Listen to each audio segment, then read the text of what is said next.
Maglulugaw muna ang lola para may pangmerienda sa aking mga apo at pamangkin. Nilakihan ko na yung kaldero ko. Ayan. Malaki ito para marami-rami. Ilang araw din itong pangmerienda namin.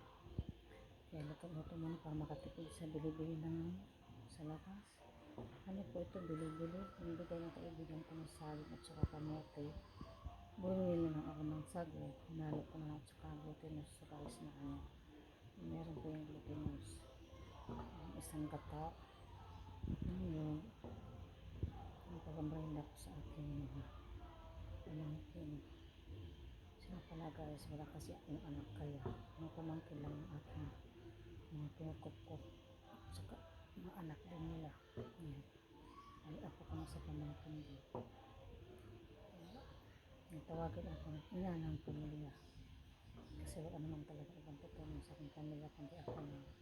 Kaya halo-haloin natin ang ating lugaw na binibili para sa marami.